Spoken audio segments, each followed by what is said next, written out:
to call this meeting to order. Clerk of the board, please call the roll. Freeholder Bergen. Present. Freeholder Estrada. Here. Freeholder Garrettson. Here. Freeholder Hudak. Here. Freeholder Jallo. Freeholder Mirabella. Present. Freeholder Williams. Vice Chairman Kowalski. Here. And Chairman Granados. Here. Chairman, you have 7 freeholders present. Thank you. Clerk of the board, please lead us in the prayer and salute to the flag.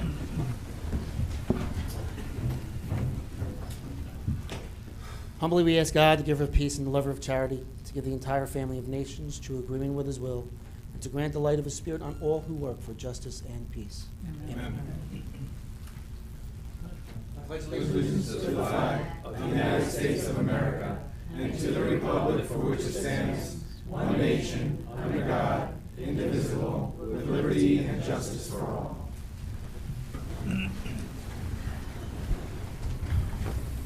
Clerk of the board, please read the statement of compliance with the Open Public Meetings Act.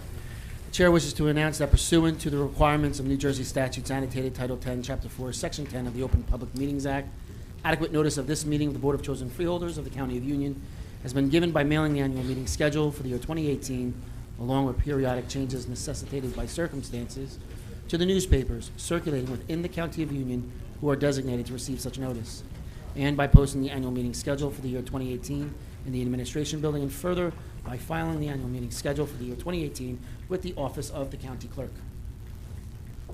Thank you very much. At this time, I'd like to ask for Director Graziano and Recycling Coordinator Jemenden, please join me up front for today's presentations in reference to recycling enhancement grants.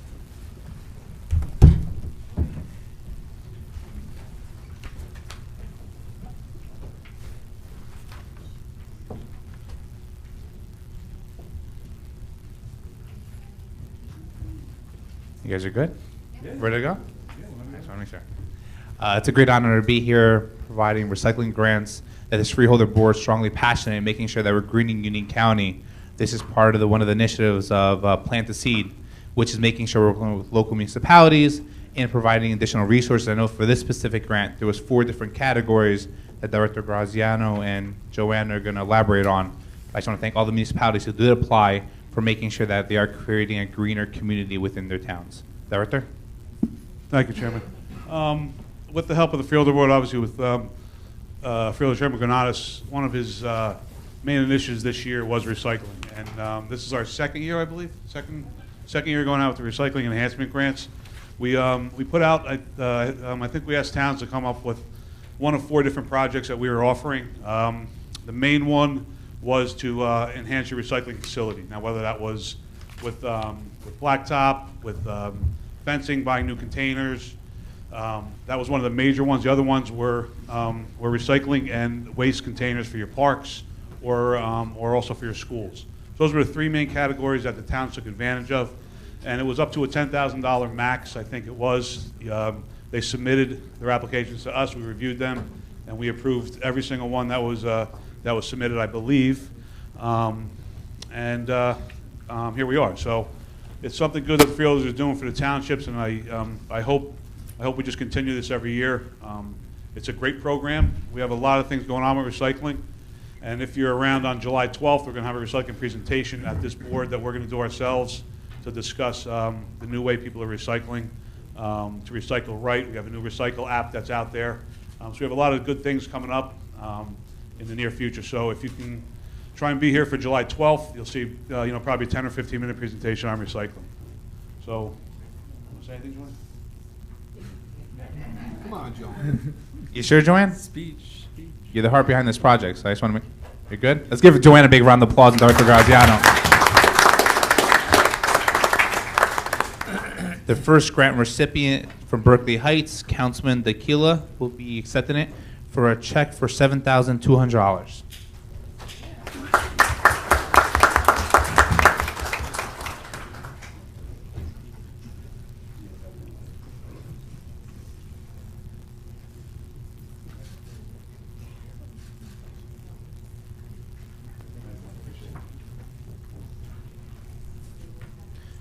From Clark, Councilman Mazzarella and Scott McCabe for $10,000.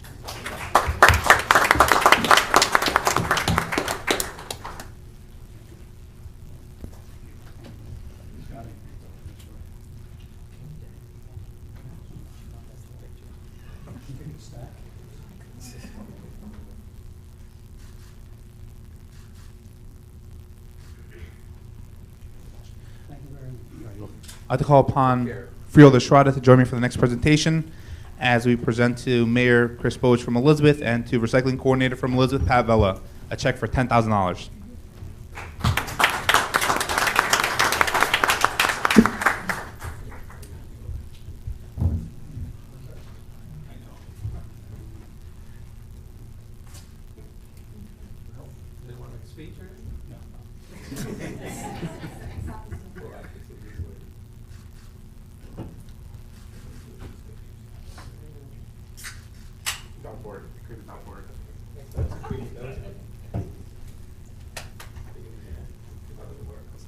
I know we have Hillside representatives here, so Freeholder Garrettson, if you don't mind introducing. And Hillside will be receiving a check for $7,600. Coming up.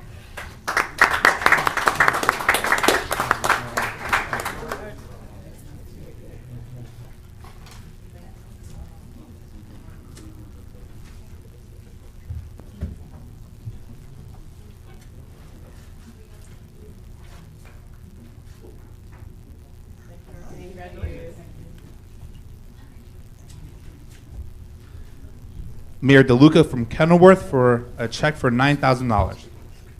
Big round of applause.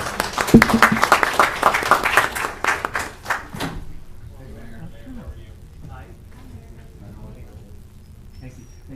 I just want to say that the app that they have for the app that they have is actually very easy. I didn't even need my children to actually load it, and it's been very informative. So everybody's starting to use it in town because she came to our meeting and she talked to us, and it was very easy to load. So it's very user friendly. So I again, use it because it's really good. It puts a calendar up, and it actually makes things a lot easier, especially when I have residents that are, will go with different things and go, when's this day? When's this day? And even I can't even remember it. So we have different things going on. So try out the app. It's really good. And thank you very much, Freeholders. This is going to go towards DPW. If you've ever seen our DPW, it kind of looks like the surface of the moon at the place. So we're going to put a new concrete slab on there. So thank you. Yep. That's it. Never give me a microphone. We fell into the trap. I call upon Freeholder Hudak to do the next presentation. My friend, take it easy. It's always a pleasure.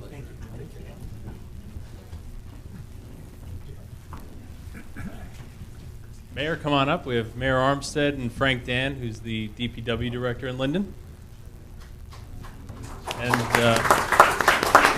And if you'd like, a check for $9,500. We'll take all we can get. It's always a pleasure to be back here in Union County, and we do appreciate it. We really do. We have some very innovative ideas that we're trying to put forth, and I'm sure this $9,500 is going to help towards it. Thank you so much.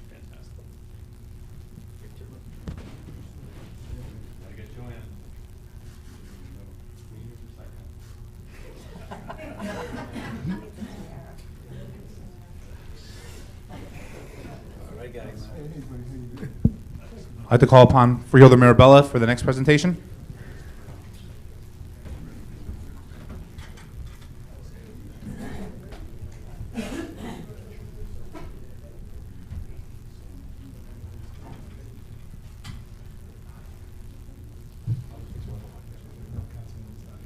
No, unfortunately, tonight for Scotch Plains is high school graduation, so a lot of the council members and the mayor are attending the graduation. So I will humbly accept this on behalf of the township and make sure it goes to all good use. So thank you very much, Chairman.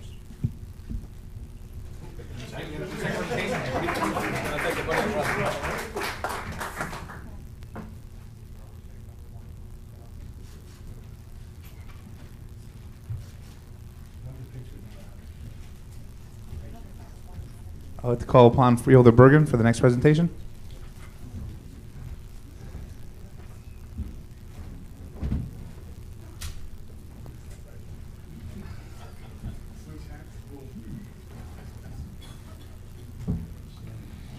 For Springfield, we have $6,000, and I think I saw the deputy mayor come in. Yeah, Deputy Mayor Du Bois.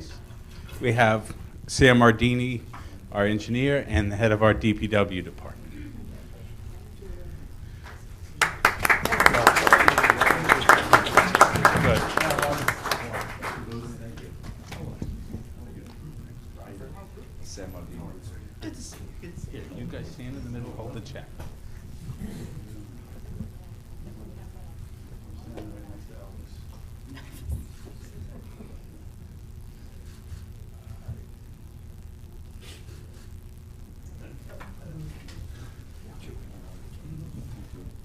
Thank you very much, freeholders, and it's always a pleasure to be here. I always love to come here and get your money. But certainly, I want to thank you for all the cooperation we get from the county. Springfield is fortunate. Thank you very much. For the next presentation, I'd like to call upon Vice Chair Kowalski.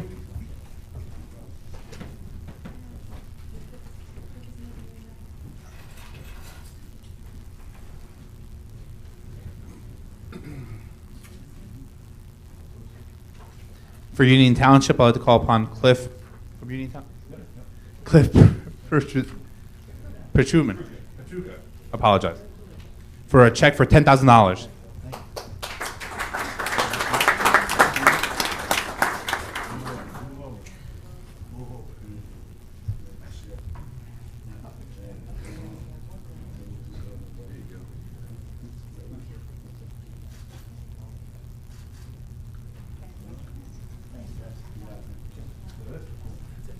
Thank you very much. Let's give a big round of applause to the municipalities who apply for this grant.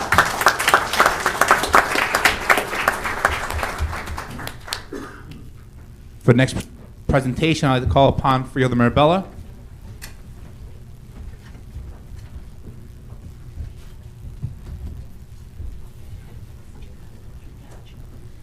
Hi, this is a presentation. I'd like to call Coach Rooney up and some of the wrestlers from Roselle Park. They'll all come up. This was a terrific achievement that Roselle Park Wrestling achieved. I had the good fortune of being at the match, being at the dinner most recently, and to celebrate what would really only happen 4 times in the history of the United States. That's the Roselle Park Wrestling team, over many decades of wrestling, won their 1,000th match. I see Roselle Park alumni here. They deserve a lot of credit. I know, having a son as a wrestler, he wrestles in college now at the College of New Jersey, the dedication and all the effort that goes into just being on the mat and getting ready to wrestle another opponent, and all the work that you guys went through to get ready, supporting your coach, and just remembering sitting. I never was that great of a wrestler. In fact, I wrestled 1 year in 8th grade. And you've heard the term undefeated when someone didn't lose any matches. Well, I was defeated. So I put my energy towards football. I had much better success. But Coach, I want to congratulate you, and I hope you'll accept this on behalf of the freeholders on this monumental achievement in the history of the United States, to have only 4 teams achieve 1,000 victories. It's fantastic. Thanks, Coach.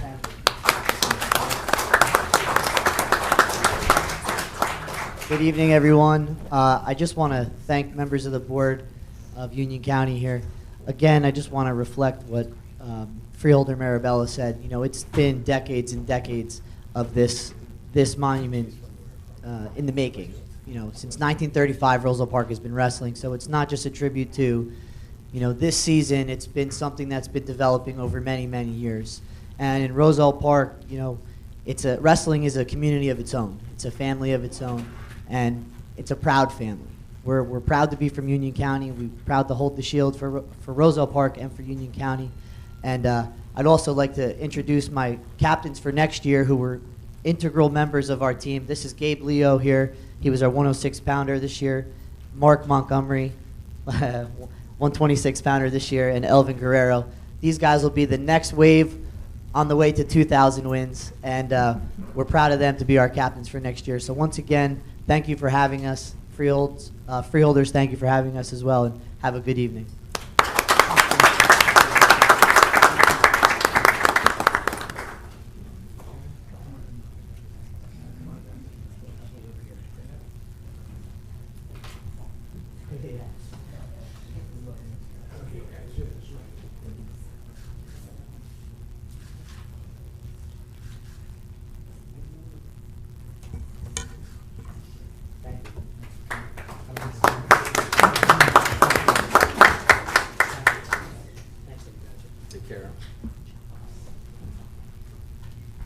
You know, we should save the best for last, okay? It truly is in play today. But our last recipient for the Recycling Enhancement Grant goes to the wonderful city of Summit, who keeps doing an amazing job in improving their communities.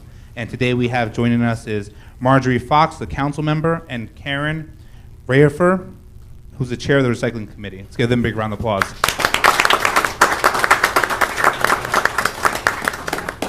As they receive a check for $10,000.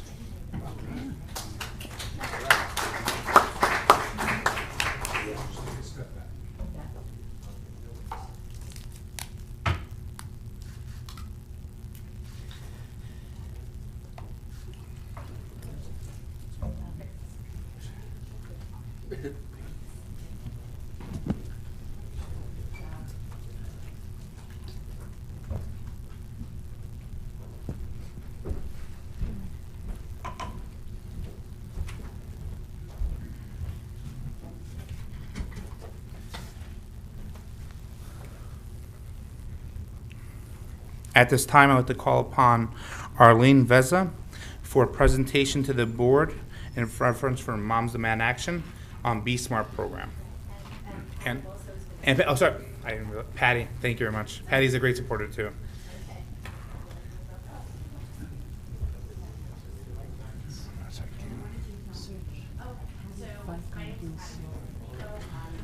Patty, fight Gold Wilson. Let's get your remote.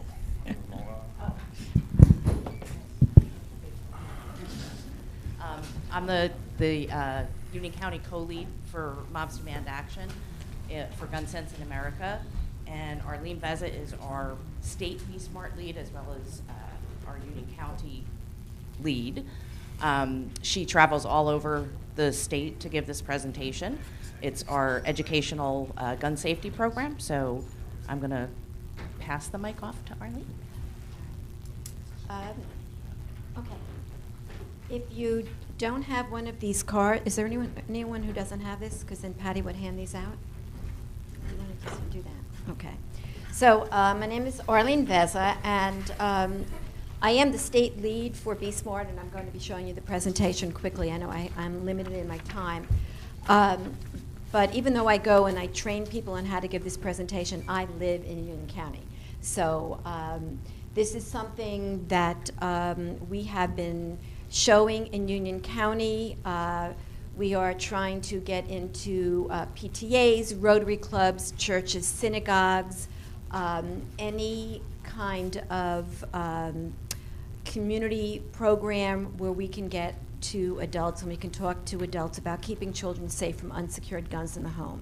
So what we also do, if you have the card that you have, the Be Smart card, and some of you have these brochures, I just want you to know that one of the things that we do is we show this to police officers, and I have gone all over the state and shown them this program. And when they issue a gun permit to a resident of their town, they are now giving out the card and this with the gun permit person.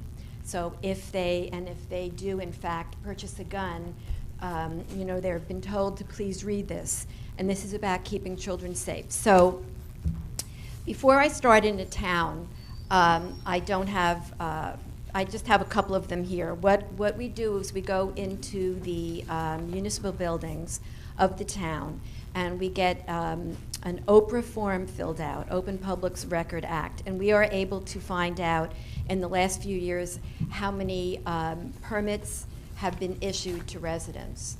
And the reason that we do this is most people think in their own town that, you know, there probably are not that many guns. But we know that there are. So when I have an audience of a PTA or an audience like this, and I say, well, if you live in Berkeley Heights, last year 202 handgun permits were issued, and you start thinking that was just in a year, and then you can see that, in fact, that there's a very good chance that your neighbors might have a gun, and possibly the gun is not secured. So in Clark, let's see, one of the highest ones. In 2013, 373 gun permits were issued with a population of a little over 14,000. So when I go into Clark and I talk to the PTA, they can run the numbers and say, you know, maybe I should listen to this, because when my children go on a play date, there is a chance that there is a gun in that home and that perhaps it's not secured and I have to ask the question. So and when I do that, you know, it just That's just to get people to perk up and say, maybe I should be listening to this. I'm a grandmother. I know how many gun permits have been issued in Berkeley Heights. When my granddaughter goes on, she's little, so her play dates are with me. But when she goes on a play date, I do ask the question, do you have a gun in the house? So this presentation, I'm going to go through it quickly, and I am hoping that when I'm finished with this, a couple of things will happen. One is you're going to say, oh, I never thought to ask that question, or I didn't know that till now. And the other is perhaps you have a venue where you think this would really do well, an audience you think that would be interested in hearing this, and then I have some cards here, and you can contact me. So this is what I'm going to go through the presentation quickly. Do this right. Okay. So this is Haley. Haley lived in Illinois with her family. She was a typical little girl, loved riding her bike. She was getting ready to celebrate her 9th birthday. In just a few days, she was playing in her bedroom of her home with her cousin when they accessed an unsecured gun. On April 7th, 2017, Haley's cousin found unsecured gun, pointed it at Haley, and unintentionally shot her in the throat. Haley spent 4 days on life support and died on her 9th birthday. Haley would still be here today if proper gun storage precautions had been taken within her home. So just from hearing this first slide, you can now see that this is really designed only for adults. We don't have a program for young children, although we have information on how you can talk to children about guns. But we believe in Be Smart and Moms Demand Action, we believe that it's completely the responsibility of adults to keep their children safe from unsecured guns. Oh, I'm doing this.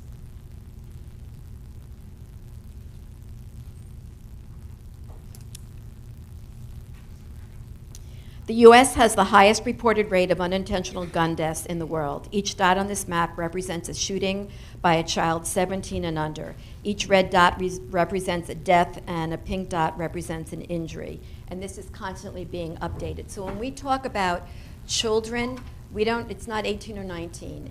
The statistics that we have in this program are for 17 and under. All right, now this is a local story that I didn't put up, but I will give you one. Actually, this was in Summit a couple of years ago. There was a young boy in Summit who he evidently cheated on his SATs, and because he was young, he saw no way out of it. Kids are very impulsive. He got a hold of a gun and he went into a church parking lot in Summit and he killed himself. So that is something that happened right here in our own backyard. So it happens here too. And I will talk a little bit about suicide, and we also have information about suicide.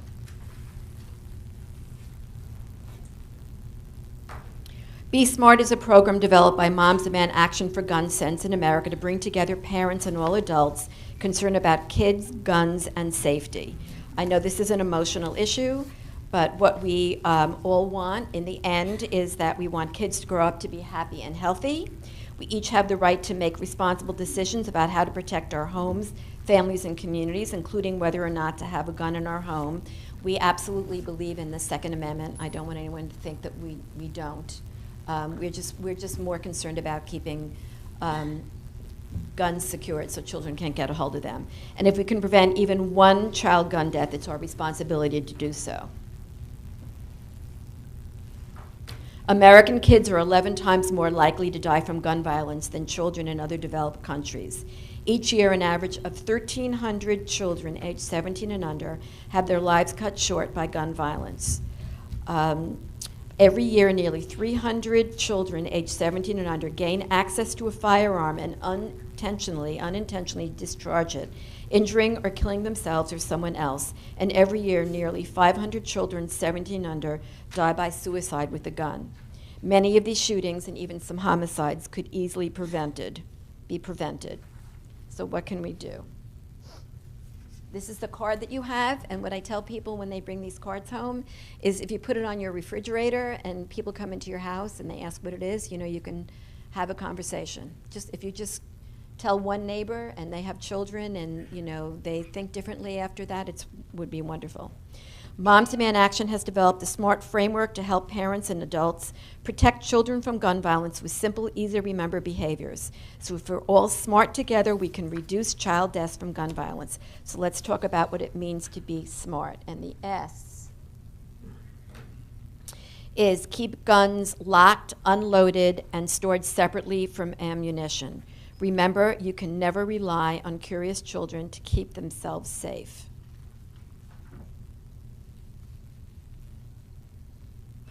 Secure guns in your homes and in your vehicles. And we have here responsible storage and not responsible storage. So on the left-hand side, we have what's called a biometric safe, and I know a lot of police officers that have these. If you feel that you need to have a gun that is loaded, and you put the gun in that, the only thing that's going to open it is your handprint. Obviously, the gun you can see. And even, you know, a gun in a drawer telling a child that, you know, not to go into mommy's bedroom or daddy's bedroom, they will go in. Putting it up high in a box, they'll climb up and they'll get it. So that is what we call safe storage. Or storing locked your guns and your ammunition in different parts of the house. This is Jeremiah. He was a typical 11-year-old who loved the Detroit Tigers. He was at his dad's home in Dearborn, Michigan. A 15-year-old son of his dad's girlfriend was also visiting.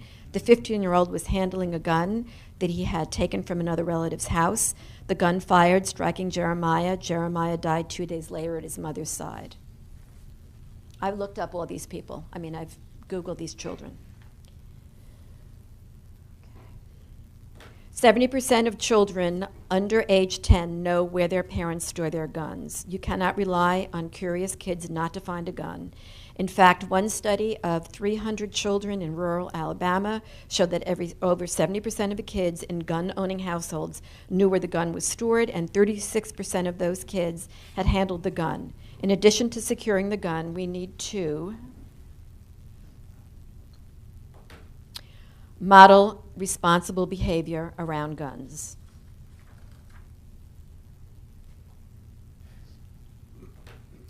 Every law-abiding adult has the right to decide whether or not to have a gun in their home, and part of that decision should include asking yourself these questions, which come from the National Shooting Sports Foundation, an organization that represents gun owners. And they are, will other adults join in firearms training? Do all adults in the home support having a gun? Do risk factors exist? What precautions will you take to safeguard children? Which is mostly about what I'm talking about. Just want you to know that I really know mostly about New Jersey, but in New Jersey, if you pass a very difficult background check, it's not easy to get a gun permit. If you pass a background check and you get a gun, you are not required to learn how to use it. So you can just get a gun, not know how to use it, bring it home.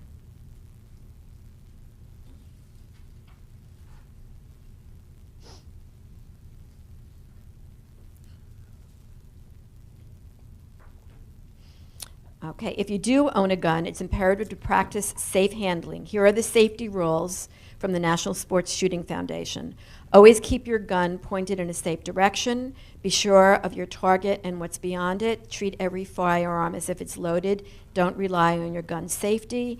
And I do want to talk about your target and what's beyond it, because there was a gentleman in Florida who had a gun, and someone broke into his home, and he shot him. He shot him right over here, and the bullet went through him, and it killed his daughter on the other side.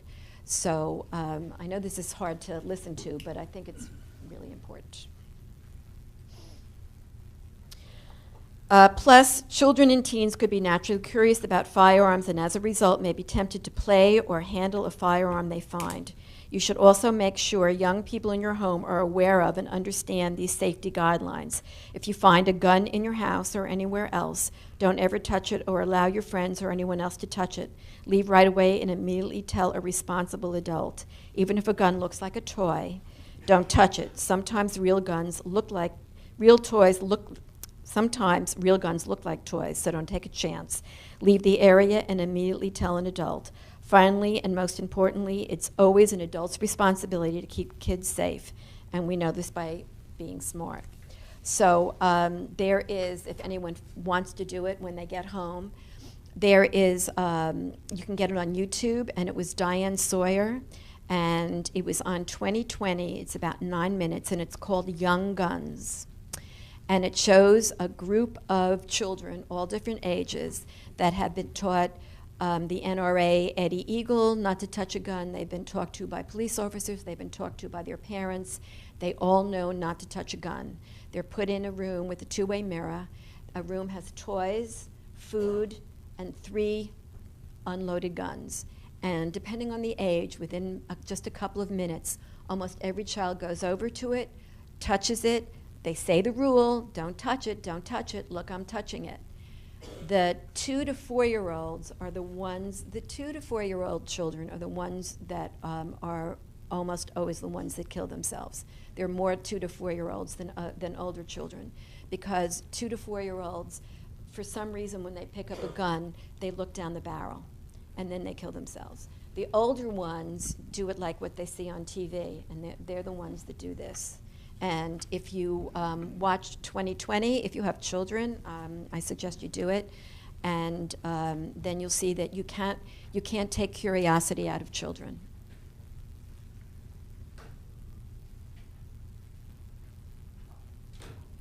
Noah, 13-year-old Noah Daigle, came from a family of gun owners, and he enjoyed hunting with his parents. Noah was at a friend's house Skyping with some girls from school. There were 4 unsecured guns in the home. Noah's 15-year-old friend held one of the guns to Noah's head. When Noah said, "You won't shoot," the boy pulled the trigger. The gun safety wasn't on, and Noah was killed instantly.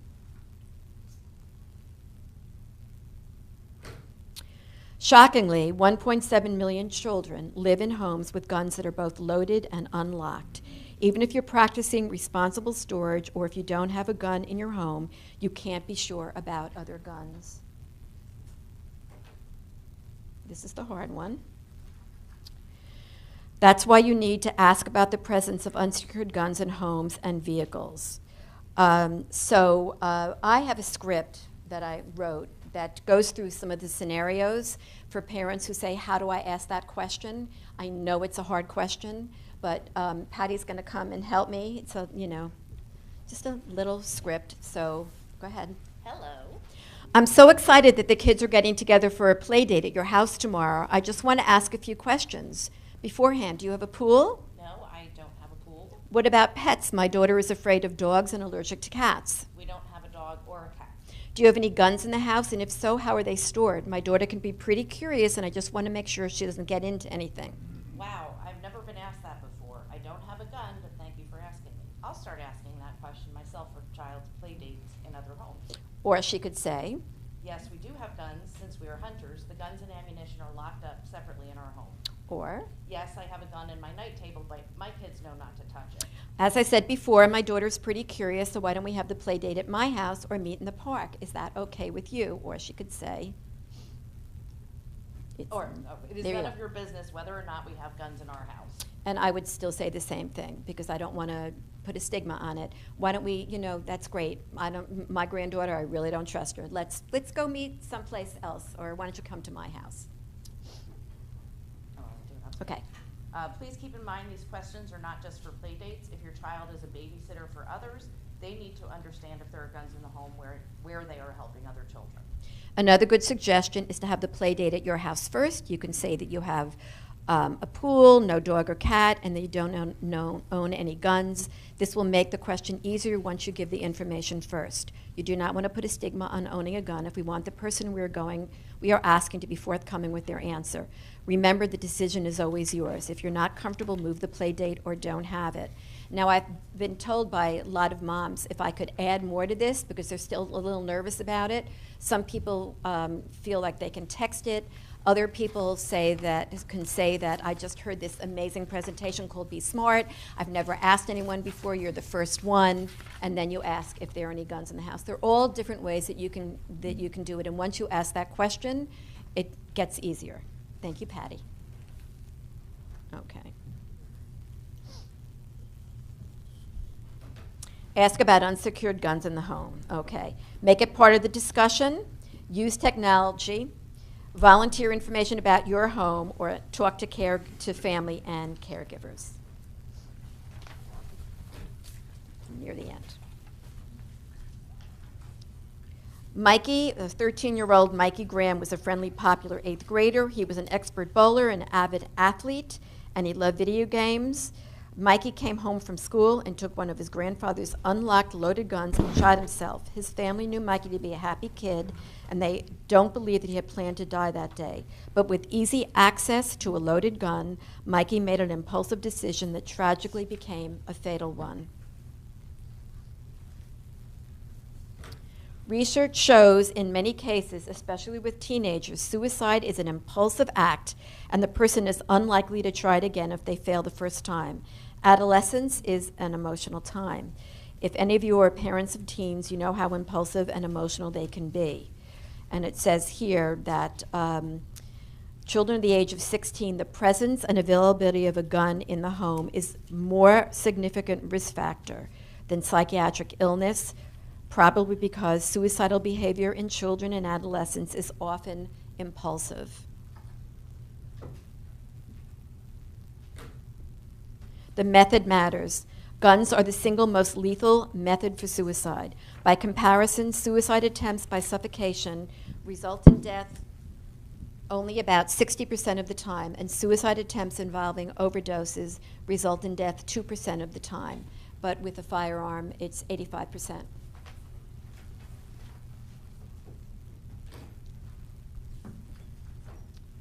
Recognize the risk of teen suicide.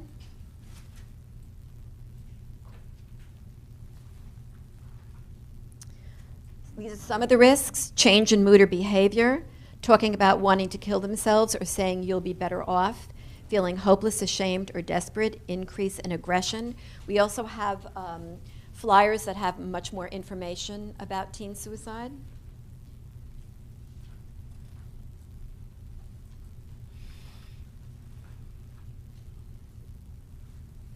And this is really, so what is the power of being smart? Since the inception of Be Smart in May 2015, almost 1,500 volunteers have been trained to deliver the Be Smart message in your community. So what we do is, as I said before, we can go to, if you have fairs, we were just at the Family Pride Day, and we had a table there where we had, half of it was just about Moms Demand Action, the other half of it was about Be Smart. People came, they were interested, you know, we gave them the message. We do, as I said, PTAs, Rotary clubs. So if you found that this was useful information and you're gonna think about your own children now, or pass it on, you know, to your, you know, in-laws, grandparents, or anyone, or hopefully if you have children, you will now ask the question, then that would be really wonderful. And if anyone is interested, I have my card here, and I suppose, where is Sebastian? Right, Did he? corner. Oh, there he is. Seb. Yeah, Sebastian. He's sort of my contact, so if you want to know more about it or you're interested in this, but I just wanted you to know that we are, you know, we are alive and well here in Union County, and, you know, we're willing to take this message any place that we can. And that's it. Thank you very much. Are there, I don't know if I have time. Are there any, like, really quick questions? Anyone have anything that they want to say about it? Okay. I just want to say thank you, Arlene and Patty, for representing Moms Demand Action. I know we've created a great partnership in making sure that we advocate for smart gun sense laws, and you guys have been tremendous on that effort in making sure the word gets out to the community, so thank you for that.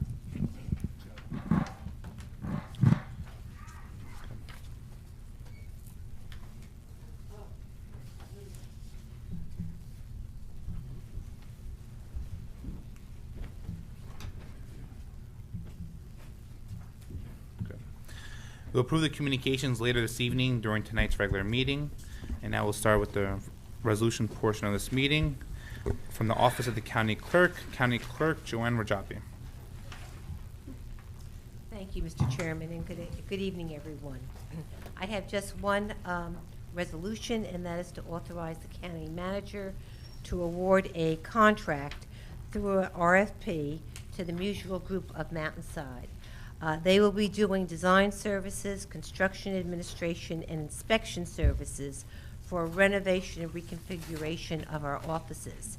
And the amount is not to exceed $244,000. This will be probably an 18-month to probably a 2-year project. What they will be doing is reconfiguring walls and ceilings in our area while we are still in the area. Our office will be open throughout this time. We will be moving from area to area.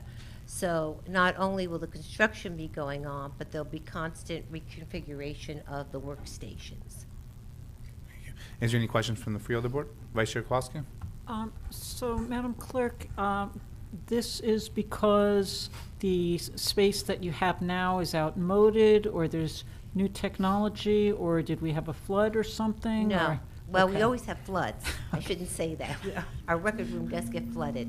No, basically, it's because we've outgrown the area. We have very confined spaces for clients.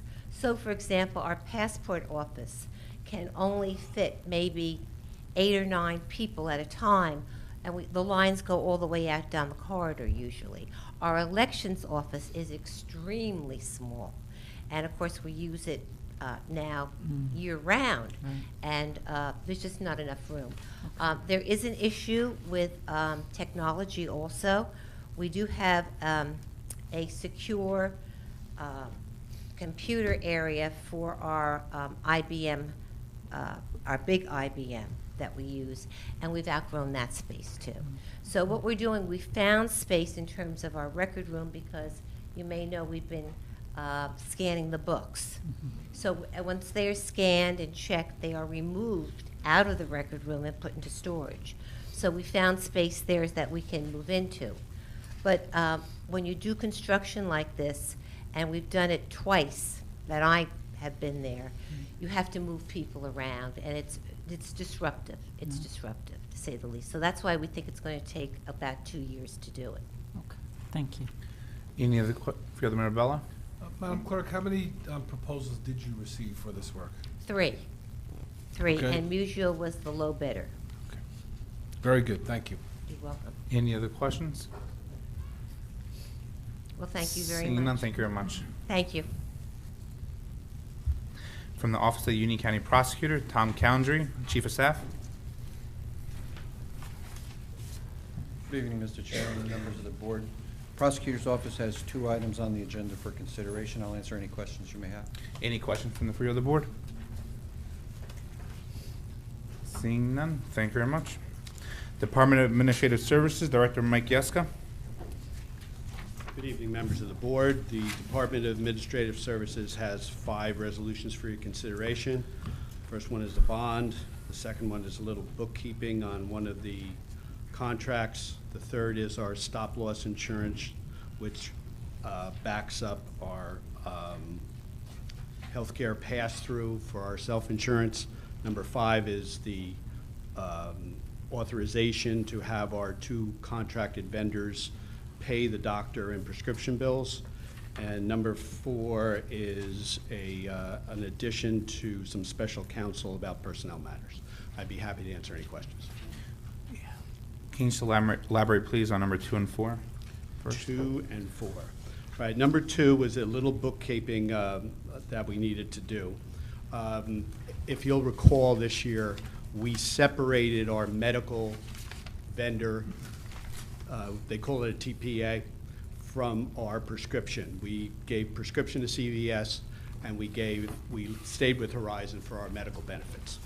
When in the past, Horizon was our vendor for both, and we paid them. The last contract we had with them, the fee in question was $23.25. Our broker and my staff and myself worked very diligently to get that cost lower. And when we did split it, we split it into $12.25 and $4 for the prescription TPA. However, when we awarded the medical to Horizon, and we included the $12.25, but we forgot to add the $4 when we split it to the Caremark one. And this one is just correcting that error, and I beg the board's indulgence for that error and that oversight. Thank you. Any other questions from the field of the board? Seeing none. Thank you much, Director. And, okay, thank you. Director Graziano. Good evening, Chairman, Freeholders. The department has 8 resolutions on tonight, and I'll try and answer any questions you have. Any questions from Freeholder Board? Freeholder Hudak. Thank you, Chairman. Evening, Director. How are you? I'm well, thank you. How are you? Good. I want to just ask a couple questions in regards to number 6. This is a change order to reduce. Is that correct? Yes, that's correct. And that was for the 16 resurfacing program? Yes, that's with Because that's, I mean, it's nice to see, I mean, what was that, like, 600,000, yeah, yeah, 600 plus 8% thousand dollars. 8% of the total Right, yeah, project, so, nice reduction. so all these paving bids are unit price bids, and a lot of it has to do with the estimate that we take on the repairing the base of the roads once we mill them out. So we put a lot of money into this one because we thought some of the roads were we have to reconstruct a lot of the roads and actually bring them down to dirt and redo everything on those roads. In this case, that also did not happen. Plus, there was the tonnage amounts were less than originally anticipated in the bid. So it ended up. I mean, I think most of the paving projects I always give money back every time we come up here. But this one just is a lot because of none of the base work had to be done that we thought was going to have to be done. When this project was bid out, did it come over budget? Did the bid come back over budget? Or was No, it did not. So just generally speaking, when we have, because, you know, there's such a demand for road resurfacing funds, how do we handle that? You know, does that money, do we look to reappropriate that the next year in the budget? You know, where do those funds ultimately go? So the funds that we get from the state every year, those those funds go. So right now we're working on 2019 paving, and we're getting ready to go after 2020. Our roads typically last between 10 and 12 years, and then we'll get, and then we loop back around and we go back to those roads. So as far as where the money goes, I mean, I guess a different way to ask is because I mean, again, a significant amount of money that we had budgeted for road resurfacing and we were able to get a return on it. Are we going to be able to put that towards future programs, or is that something you haven't discussed yet with the county manager? I have not discussed that yet with the county manager, but I believe we can use that for other programs moving forward. Okay, great. Thank you. You're welcome. Thank you. Thank you much, Freeholder. Any other questions from the Freeholder Board? Seeing none. Thank you very much. Thank you, Chairman. Department of Finance, Director B.B. Taylor.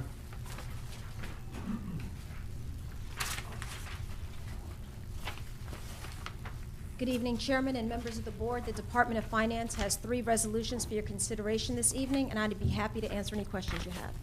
Any questions from the Freeholder Board?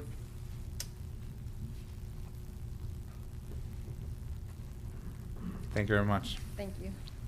Department of Human Services, Deputy Director Karen Dinsmore. Good evening, Mr. Chairman, members of the board. The Department of Human Services has 7 resolutions this evening, and I'll be happy to answer any questions. Any questions from the Freeholder Board? In reference to number 6, how many individuals applied for that position? This is an outside contracted service. The prior medical director retired. We did not replace that position. We consolidated the role at Cornerstone with a psychiatrist, so the lead psychiatrist serves as the role of medical director up at Cornerstone. We needed someone to oversee the immunization clinic, and so we went out for a professional service, and this doctor is performing that role for us. Performing multiple roles. Okay. Yes. Thank you very much. Freeholder Hudak. Thank you, Chairman. Good evening, Karen. Number 5, the security cost. Is that a reimbursed cost from the state? No, that is not. That's a county-funded service. That's county funded. Thank you. And then on number 7, the community services block grant. I see that's an increase in the, again, a significant increase. Is that a grant that we've previously held, or is that a new grant? No, this is an ongoing grant. They are federal dollars that we draw down through the state. This is a partial award. They tend to be awarded in increments over the course Sure. of the year. And as of now, we don't have any indication that the federal government is looking to reduce these dollars for these purposes significantly. So this is an amount that is consistent Yes. to previous Yes, years. and I anticipate we may have an additional award later this year. Well, that's good. That's about the only good news we have I know, these days about grants, but. It's surprising coming from the federal government. Thank you, Chairman. Thank you. Any other questions? Just want to confirm also on number 1, that's in reference to the helps out for the Meals on Wheels program, correct? Yes. Which provides a great service to residents Yes, across they the county. provide the service to the equipment at the kitchen. Thank you very much. And they were the low bidder. Thank you very much. Department of Parks and Recreation, Director Zuber.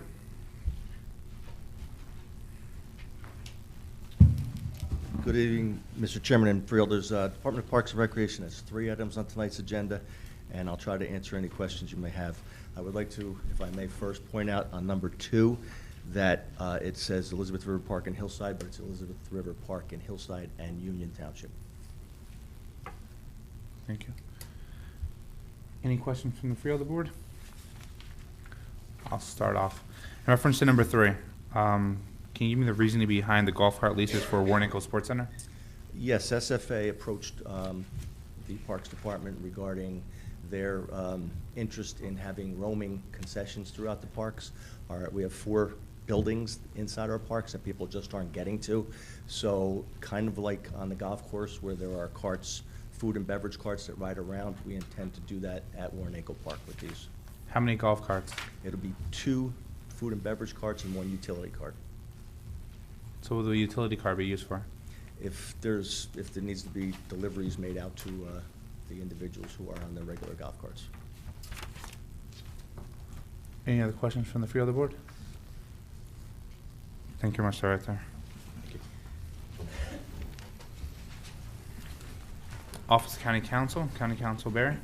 Thank you, Mr. Chairman. The Office of the County Council has 3 items on tonight's agenda, and I'll be happy to answer any questions the board may have. Any questions from the Freeholder Board? Seeing none, thank you very much. At this time, I'll ask if any freeholders have any additional resolutions to add to the regular meeting agenda or any friendly amendments. Freeholder Bergen. Thank you, Mr. Chairman. With permission, I'd like to join in resolution number 9, number 13, and number 15. And I'd like to join number 9 as well. I think perhaps we might have the entire board on that. And yeah. Yep, so number 10. And if it's all right with Freeholder Estrada, I'd like to join him on number 6 for Mayor Hokinson. Any other friendly amendments? Freeholder Hudak? I'll join number 6 as well. So I think number 6 also would be good, coming from the entire Freeholder Board. Okay. Any other additions? Seeing none, may I have a motion to adjourn? So moved. Second. All in favor? Aye.